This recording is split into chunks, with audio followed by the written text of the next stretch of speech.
That's right. Welcome in. Welcome back, everybody, to a Notre Dame is working towards building a lockdown secondary edition of the Always Irish Show. As always, you can find the program on YouTube. Do hit subscribe if you haven't yet. I'd appreciate it very much. Give the video a thumbs up if you approve of the content. I'd appreciate that very much as well. Twitter, search bar, Always Irish, Always Irish Inc. Emails, alwaysirishindie@gmail.com. Audio only, anywhere you want me, you can get me. Call in line 312-900-8815. Our guest for the discussion today is none other than fellow White Sox fan, one of the members of the Golden Homers podcast team at Mason Plummer _ Welcome in, Mason. How are you? Doing well. Just got done with a whole experience at Verizon. Pushed you back a little bit. I don't like to be late, but here we are, and we're hoping to finish up before the White Sox game. So, Sox versus I think this is the next Always Annoyed segment, what you just went through, taking care of your phone. I think that's right up my alley for Always Annoyed with what you explained to me. Yeah. I'm glad it was you and not me, because I'd rather sit here and wait for you than be dealing with that. Yeah. Oh, geez. Nothing's easy, though. Well, no. It's a free upgrade, and nothing's free. Yeah, nothing's free. That's for sure. So here's the deal, Mason. I like having people on here that put in the work and don't act like a jerk. And you're on the list. That's why you're a regular contributor. Here's how I want to set this discussion up for us. When I look at Notre Dame now, where we think they're at right now, where they've been recently in this very solid but not elite run the last 5 years or so, a few things jump out to me very clearly. Not all, but most of the times it seems Notre Dame's fallen short on the biggest of the biggest stages, playoff games, front and center. A few key areas come to mind. Quarterback play being elite for Notre Dame. Obviously, everybody's talking about it, tweeting about it, writing about it every single day. We know Notre Dame's addressing that, and we hope that the future looks bright in that regard. Also, we talk about the wide receiver issues Notre Dame has had. We know that room hasn't been where we want it to be. That is being addressed very hard, and we think we're going to see improvements in that area soon as well.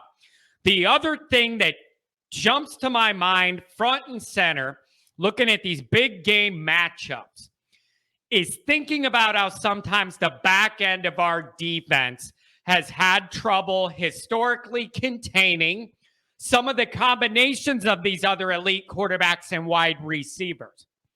Now, I'm not saying Notre Dame hasn't had any good players there. Julian Love, I love.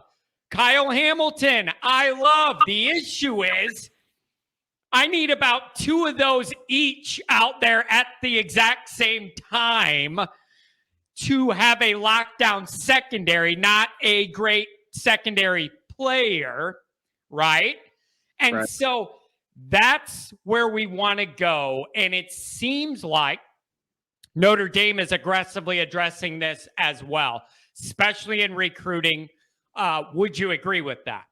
Yeah, I definitely agree. And it's big boy recruiting, like we said last time. You know, these guys are getting big time offers. But if you ask me, you won't find a better safety duo in the country than what Notre Dame has right now in Adon Schuler and Peyton Bowen. Adon Schuler is, from all things you can see, locked in with Notre Dame. He's taken some visits with some teammates. Nothing to worry about there from what I can see. Peyton Bowen's the one to be concerned about. I mean, he hopped on with the Irish Players Club. He's doing all the right things in terms of saying the right things about Notre Dame. But on the other hand, is still taking visits to Oklahoma, who's the main contender for him, in my opinion, as well as some schools in the Texas area. So who are heavy hitters, and especially in NIL, which is the main thing right now. So those two, I mean, those are lockdown guys. I think they're both top 100 players and the best safety group that you'll find in the country. As far as corner, Justin Rhett, losing him hurts really bad. He took that visit to Georgia, and I think that's something Marcus Freeman is going to have to shore up. You know, I just mentioned that Peyton Bowen's taking visits, and then You have Justin Rhett taking a visit to the Georgia spring game. All of a sudden, he's flipped. That's your best corner. So Notre Dame's in a good position with some corners that I like a lot, including Christian Gray, who I tweeted out a couple weeks ago would be my biggest need moving forward. That's not counting the commitments that have happened since then. But Christian Gray's length and speed, I love. I think if LSU hadn't jumped into the picture and one of his former coaches wasn't on the LSU staff with Bayou Bryan, then they would be out of the picture. But as it stands, his favorite coach he's ever had is at LSU, which is a big draw, and I understand that. So, but he's loving everything that Notre Dame's pitching at him. Mom is pro Notre Dame. That's a big thing. Now, he's visited a lot of like 3 or 4 times, I think he's been around. And I always look at that as an indicator of genuine interest as well. If you're going to make the effort to do that many times, that kind of reassures me that at least there's true, genuine interest there. I also like if mom likes it. I like that. I just do. I like it when mom's saying, you want to make your mom happy, and she probably loves the education and all that. So I like that. And how many jokes are we going to be able to make about the 50 Shades of Grey if we get this guy? Like, for selfish reasons, I'd like to be able to play around with that a little bit. So he was the first name I was looking at to mention to you on that board. Anything happening with a guy like, isn't there 2 Micahs, Bell and Tease? So what's happening with them and Notre Dame? I see stuff, then I see less stuff. Where are we at with those guys? Bell's definitely a name to know. Faster than hell. He's the fastest guy on the field and will be, throughout his high school and college career. So there's something to be said there. He's undersized for a corner, but he plays with the tenacity and an ability to get to the ball, and you can't teach speed. So, you can teach fundamentals. So I'm for that. I wish he was a little bit longer, but you can find that in his potential partner in Christian Gray. So I like that combo there. And then Micah Tease is somebody that can play wide receiver and corner. So in my opinion, he's similar to a Xavier Watts kind of guy where, he does both well. You didn't necessarily anticipate Watts was going to play safety at Notre Dame. And I still think maybe he should play receiver given how it is right now. But he's a fifth safety. But anyways, so you bring in a guy like Micah Tease, who's a plus athlete, and then you figure it out. That's something Nathan and I say on the Golden Homers all the time. You bring in the best athletes you can find and figure it out. Those are 2 positions Notre Dame needs. So why not just bring him in? I don't care which one he prefers. Figure it out.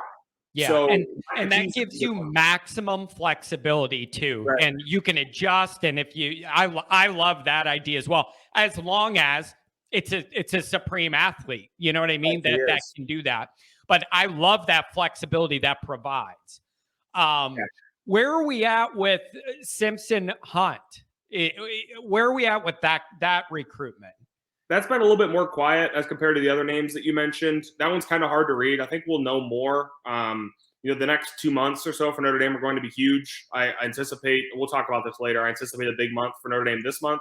So a lot of guys, there's 2 decisions that are set to be made within the next week or so, and then a few more that are getting towards the end. So, dominoes are starting to fall, kind of as we said on the last one, and even more so this time around. So he's definitely a name to know, but there's not a ton to really be focused on that front right now. Gotcha. So at safety with recruiting, are they done other than a guy that could offer the flexibility to do both? Are they happy and done with that? Or are they still looking to add more than what they have, which we're already quite happy with? I am very happy with the 2 that they have right now, but at the same time, it doesn't make up for the lackluster recruiting of safety post Kyle Hamilton, right? Who Notre Dame got in on when he was ranked as like the 1600th best player. Not to say they got lucky, that's superb scouting, or maybe just undervalued by the star rankings, which people who stargaze shouldn't do that anyways. Watch the film and you could see what Kyle Hamilton was. But the recruiting of safety post Kyle Hamilton was bad. Litchfield Adjuvant, I don't know if he ever played a snap at Notre Dame. Then you still have guys that are scared to hit, like Houston Griffith sticking around. DJ Brown is nothing special, in my opinion. And then Ramon Henderson is still finding himself. So then you bring in a guy like Brandon Joseph, thank God, who solidifies your safety position. So to answer the question, though, I got a little bit off topic, but Peyton Bowen locked in from what we think, right? Still taking visits. Adon Schuler locked in. But then the third one to know is Caleb Downs, who is a little bit of a pipe dream at the moment. It's hard to see him not going to an Alabama or Georgia, given the pedigree. You know, he visited Ohio State recently. You can't blame him for wanting to go to any of those three, much less come to Notre Dame and be the third safety. I mean, he'd be the first one, right? Mm-hmm. But at the same time, he's the third safety in a group. But if Notre Dame was to get Caleb Downs, I'm very confident he would start day one. So there's a lot to be said for that kind of player. So Notre Dame has two top-notch safeties, but you always go after a third. And then similar to Micah Tease in that wide receiver, but also can play safety, Ronan Hannafin is another name to know. I feel very good about where Notre Dame is with him. Looks to be a Notre Dame-Clemson battle. Now, he can play both sides of the ball extremely well, and I really like what I see in him. So it doesn't seem like he has a preference, at least from what I've seen or read. So another one like Micah Tease, you bring him in and figure it out. Beautiful. And you know what else? Brandon Joseph better stay healthy. He's going to be able to do a lot. And I don't know, there's a maturity there. Like, I don't know how to say this, but he's transitioned.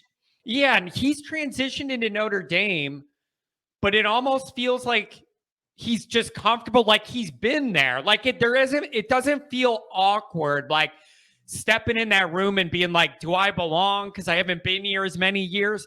And everybody seems to have just like, he's just kind of the default guy, knows what to do, knows where to have guys lined up, knows how to communicate, like everything you would want. So what a blessing to have him aboard. And it's so needed with what you're losing back there already, you know? I think that comes from a leadership thing, being a leader at Northwestern, but also I'm sure he feels like at Notre Dame, these are his peers. He came from Northwestern, a bunch of smart guys, you know what I mean? Yeah. So they're level-headed, like-minded guys, and now he steps into a leadership role in a position that needs it. It's perfect. Yeah, that makes perfect sense. So we talked a little bit about safety, about what we already have like in the building. How are you feeling at corner? Not as great. I can tell by the way you looked. Yeah. Explain to the class. Yeah, right. So you saw Clarence. I don't want to torch him for one game, but he got destroyed in the bowl game, right? And that's what's going to stick on people's minds. For everything you read, he's having a good spring, and he needs to put that in his pass. I trust Mike Mickens to coach him up, but he's still not ideal. Tariq Bracy has, he's still here. It seems like he's been here for like 10 years, but he's doing his thing as a slot, the nickel. And then Cam Hart, if he comes back healthy, he's the best corner on this team by far. So, and I think he's an NFL guy with his length and instincts at corner. But and when you start to look at the depth chart behind them, one of the sophomores has to emerge. I liked what I saw from Ryan Barnes in the blue and gold game, but I was hoping that would be Philip Riley. But then you're hearing good things about Jaden Mickey. Mm-hmm. But he would be in the nickel role as well, where Tariq Bracy is and kind of has already locked it down. And in my opinion, Mickey's not big enough to be an outside corner. So you kind of got yourself in a tough spot where you need a sophomore, one of those sophomore guys to emerge. Maybe you see what you have this summer in Benjamin Morrison, but I don't want to rely on a freshman corner to go out there and play significant minutes or snaps for you either. So Philip Riley, Chance Tucker, one of those guys needs to emerge quickly. I think Ryan Barnes is the most likely at the moment, but one of those guys, I'm hoping to hear good things. And I'll feel a lot better about corner, but this is just where Notre Dame's been at corner for the last 10 years or so, minus Julian Love. Yeah. But here's the thing, man. I have comfort that I feel confident Freeman and the staff know this, right? Like it isn't a mystery. And it's clear to me where they're prioritizing certain things. And that gives me some comfort because I think he has a very clear picture of where they're at, where they need to be. And he's trying to get there as fast as he can. And like I've been saying to you, one thing with those corners, I was thinking the same thing you were. Somebody's got to kind of step up. Not that we're like not expecting, but to just kind of surprise us and be that guy from that, mostly probably that sophomore class. So we need somebody to step up and claim that time, hold it down, and it's theirs. But overall with the recruiting, like I've been telling you, when you look at all these lists, the guys we're going after, when you look at that visitor list for Blue and Gold weekend, when you look at all that, none of these guys are 3-star guys. Those are all Michigan leans now. They're just not our guys, Mason. We're not interested. Good. We're just not interested. So I don't know what's happening. If doors are opening that weren't opening for Bayou Bang O'Brien or what. But the cut of the kind of guys we're going for, the floor seems to be raised. Like the bottom level is raised. I love it. That is the only way to shape this roster to be able to win playoff games is this. A lot of other stuff has to go right. This is the nuts and the bolts of it. This is the engine that drives all of it. I love the approach. Now it's just a matter of getting the results we want from the recruiting and then seeing it on the field. But it's hard not to be happy with where they're at, and especially in recruiting, who they got, the targets, the guys that seem interested. It's encouraging. And that's coming from me, Captain Glass Half Empty all the time.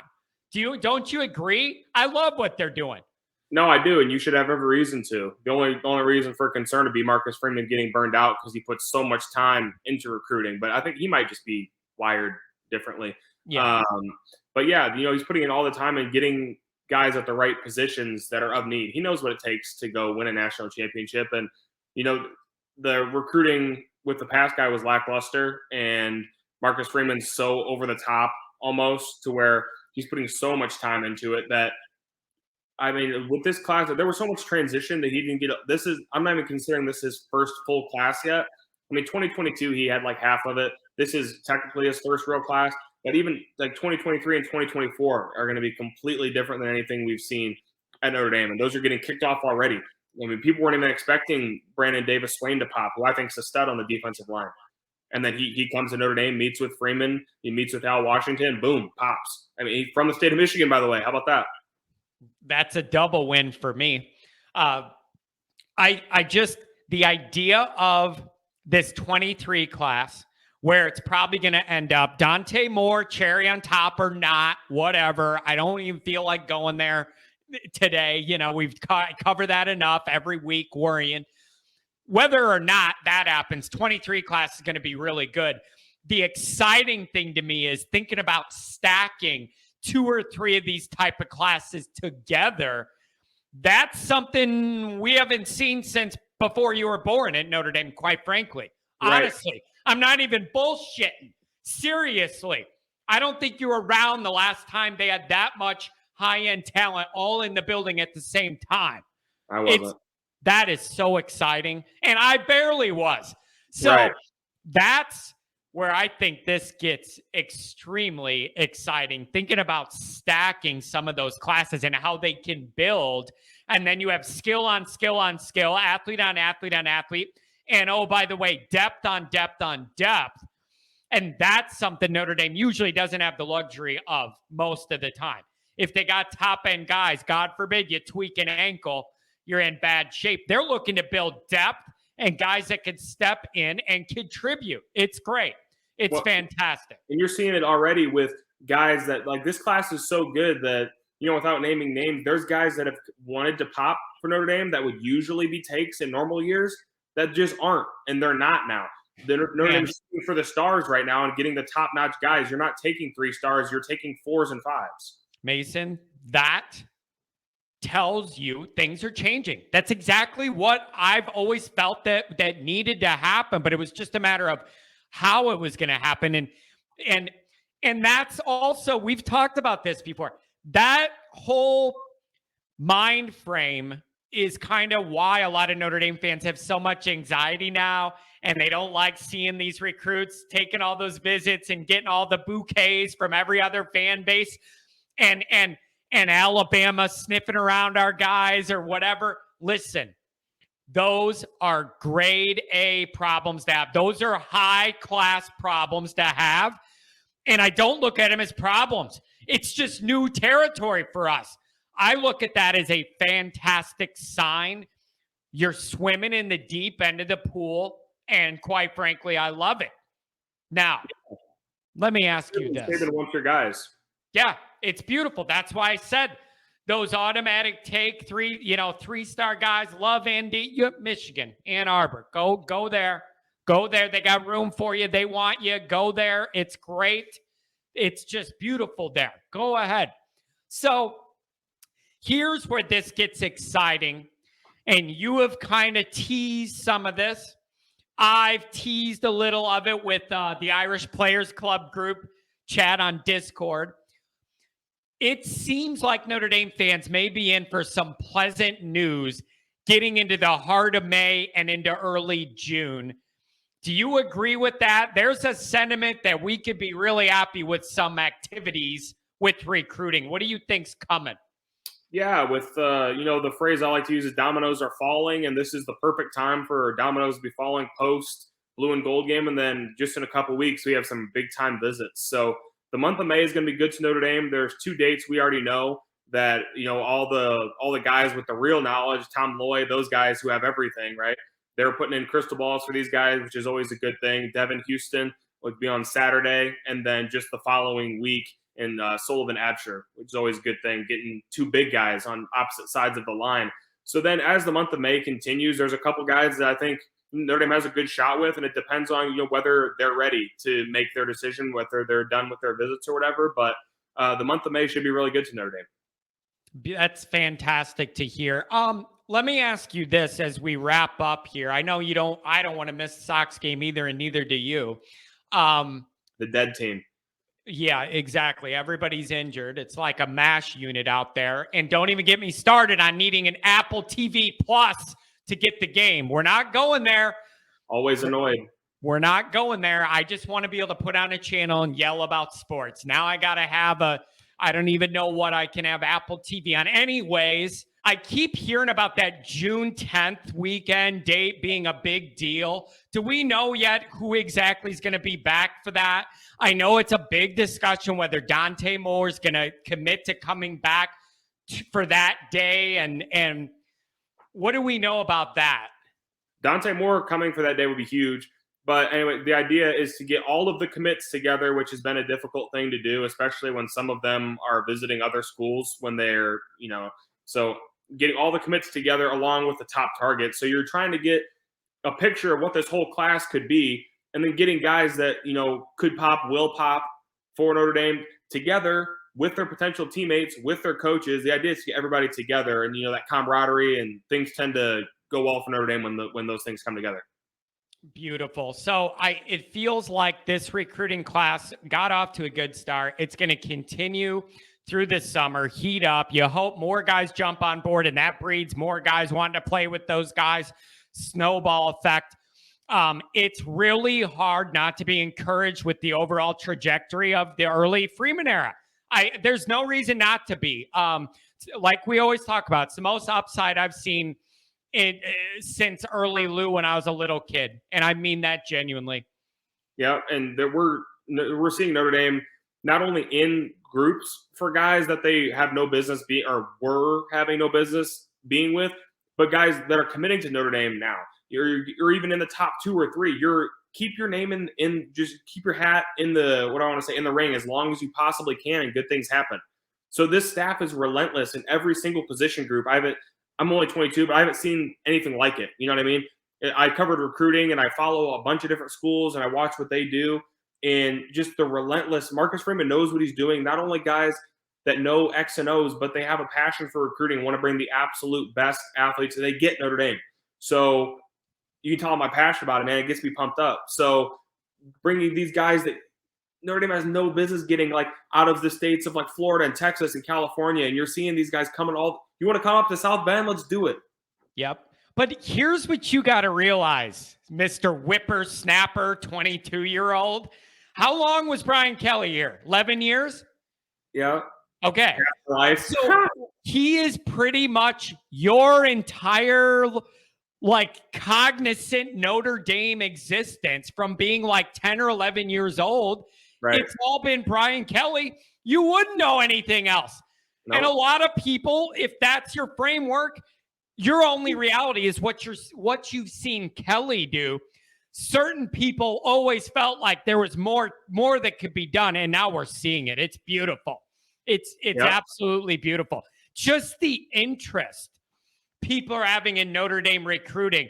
There is always a decent amount. I've never seen anything like the day-to-day interest on social media in Notre Dame recruiting now. It's so damn exciting. It's the right way to build this out. And here's my favorite part. You talked about how relentless they all are in their recruiting effort. That hard work is one part of it, but the main thing you said is they're understanding how you have to pitch Notre Dame to this cut of player. And that itself is not the easiest thing to do. And it's about messaging, threading the needle, knowing how you got to get that done. They are taking some of the things usually used to negatively recruit against Notre Dame, finding a way to turn them into selling points and appeal to these guys. It's beautiful. It's beautiful. And the staff seems to all be working together, have their little niches. It's going great. I don't know what else to say. That's all there is to say. You got to find the guys that are receptive to the fact that, an average NFL career is under 3 years. So you want somebody that's going to, you come to Notre Dame, get your degree, you're set up for life. Is that what you want? Or are you all your eggs in the NFL basket and you're an ACL tear away from flipping burgers? What do you want to do? You tell me. Yep. So, and that's always been a tough needle to thread, and it has to be done the right way. And I feel like this staff gets it. The old way was you would get some of those high-end guys in one way or another. Before you know it, you start hearing, those grades aren't there, not going to class. Like you could go too far to that side too. At Notre Dame, they really got to have both. And this staff seems to do a great job of identifying those guys that can do both and want to do both. Not only can, but are willing to do the work in the classroom and on the field. It's beautiful. Anything else you want to cover before I let you go? Watch your White Sox game? Yeah, no, I think that's about it. I think that, the next month or two is going to be exciting for Notre Dame. Everybody seems to feel good about Dante Moore. That's the big one.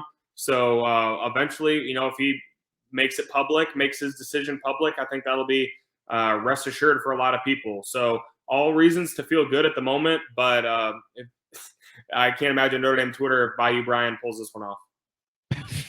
It'd be good content for me. That's all I'm going to say. It would be dynamite content. That's one good way to think about it.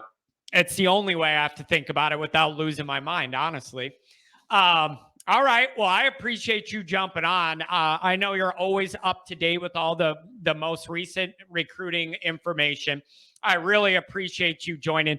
Make sure what's your app? Mason Plummer _, correct? That's right. And then make sure you subscribe. Golden Homers podcast. Nathan Erbach, Mason Plummer. Make sure you check these guys out. A lot of recruiting details. You guys do a great job on that. So good job. Thanks for having me on, John. No problem. Go White Sox. Go Sox, baby. Take care.